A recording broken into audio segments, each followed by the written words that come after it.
What's up, ghosts and ghouls? It's the one, the only JT Ripper, and I'm here with Todd of Thunder. And today, we are back with our horror movie, 31 Days of Horror Movies Countdown with Day 27, Close Your Eyes and You'll Be in Heaven or Hell, with 1973's The Exorcist. Yep, the commonly referred to as the one that started it all. This is the one that controversial films that come out. This might be, at the time, the most controversial film because of the subject matter, because back in 73... Religion, making movies on religion, and showing them in a horror way was kind of taboo. a little bit. And especially if you involved a little girl in the Catholic Church and all this other, stuff that's thrown into it. But this movie... A lot of things that are real to...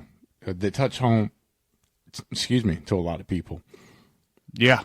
And for the time, this was maybe... And still today, it could be one of the most disturbing movies ever made. And also one of the most well-acted, well-directed. Like, everything about this film was so well made to the point where it told a story. You got to know these characters, and then when these horrible things happen specifically to the little girl Regan, it's it's crazy, But if you go back and you watch the movie, a lot of people forget that in the film, Regan finds a Ouija board. Yes. Regan finds a Ouija board in the basement. And even though it doesn't show you any scenes of her fucking with it or anything, you assume, or at least when you catch it, you're like, oh. So they actually did give a reason why she could be possessed. Yeah. I think a lot of people overlook that. I think if you would ask 9 out of 10 people, how did Regan get possessed in The Exorcist? They'd be like, well, I've seen that movie a million times. I don't know. Yeah, that's a valid point. It's an easy thing to look over.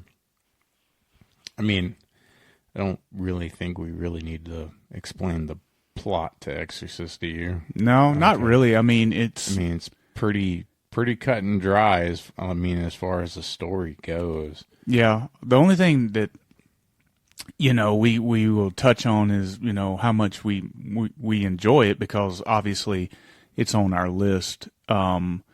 It's in my top 10 favorite horror movies of all time. This is in just about everybody's top 10. Yeah, if it's not honestly in your top 10, some people consider this their number one favorite horror film of all time. Yeah, and rightfully so. It's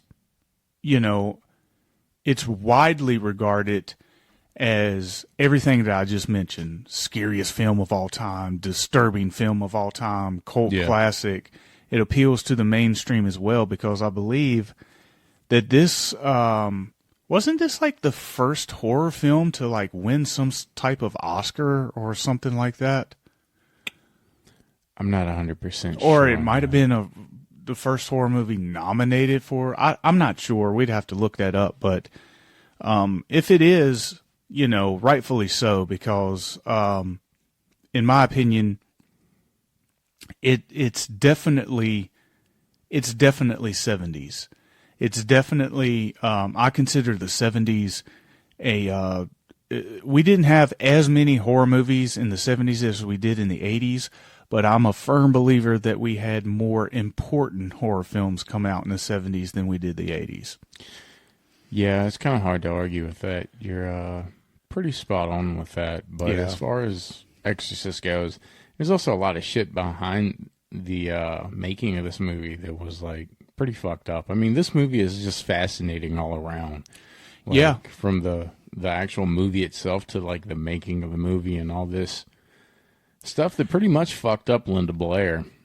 Oh yeah, and there's one scene where one of the doctors in there that's helping Reagan on the table or whatever, he's not really a big significant part of the film, but he is once you figure out that in real life he like killed somebody. He was like involved in like a secret gay love affair or something, and it's fucking he crazy. like killed the person that he was, having the affair with, and I'm not gay.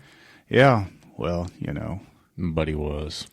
But anyway, all those things surrounding the film, and plus, the lightning striking the plane.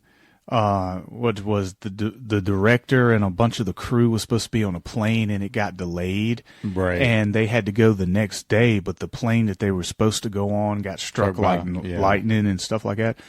It just adds to the mystique of what The Exorcist is, and anyway, like you said, we're not going to explain it. So tell them where they can watch it. You, the people, can watch it on HBO Max if you have a subscription. Let's see. You've got Amazon Prime. You're in the Go. That's about the only two subscription, which I'm pretty sure a lot of people have either one of those two subscription. Now, if you have, if you want to buy this, of course, it's on YouTube, Google Play Movies TV, Apple TV, Redbox, $3.99. I think on Vudu, this is a part of like the Pick'em thing. You can pick this movie and another movie for $10. And just to add to all of that, we was at Target today and we saw all these. We saw a few new horror movies that were on 4K with new covers and stuff, and The Exorcist was one of them. Oh, they're out. What other ones were there? I can't remember, but I remember The Exorcist very well because the cover was pretty sick. Yeah, it's a couple of them that I'm pretty excited for. Anyway, yes. So, this is a must-have. Normally I tell you, either, rent it, buy it, whatever. This is a must-have if you're a horror collectionist or if physical media collector. This is a must-have, and like the Thunder just said, it's on 4K, so that makes it even worse in a good way. So it's going to be high-def creepy. If you really want to scare your fucking kids on this one, definitely cut the lights off in the room and put your sound system all the way up. It'll keep the kiddos up at night, and we tell you, if it's okay, if it's not okay to watch with your kids. Yeah, this one, it's not a gore fest, but the several things that it has in it is very shocking. Yeah. I guess is the best way to put it. It's very graphic. Unlike a lot of horror films today that still might be pretty good, this film will it push boundaries and it takes risk. And it does things that at the time you wouldn't believe a 12-year-old girl would say and do or should do. And this movie has just fucking balls to it, and that's why it's remembered. So with that being said, we have to give it a ranking, and it's a 5. It's not. I'm not even going to spend time thinking about it, Actually, no, this is an all-time classic horror film. No matter who you are, you've seen it, you like it, you love it. We're literally looking at a huge fucking poster I have down here of The Exorcist. Yeah, it's up there with your classics, Chainsaw, Nightmare, Freddy. It probably has even more prestige than them. It probably belongs in a category with Silence of the Lambs and Psycho, that type of, Chainsaw, sophisticated horror. You know? Okay, I get what you're saying. That's psychological. Yeah. Yeah. McFly! McFly! Hello, it's a 5. Yeah. But yes, it is definitely one of the most iconic possession movies. Is probably the best the best possession movie ever made. It is the standard, and the bar has yet to be raised. I'm pretty sure we will will be fucking long gone and dead before we see something as edgy and unforgettable as The Exorcist. Yep. But as always, it's been real. It's been fun. This one's been real fun. I'm JT Ripper. And I'm Todd of Thunder saying toodaloo. Stay spooky.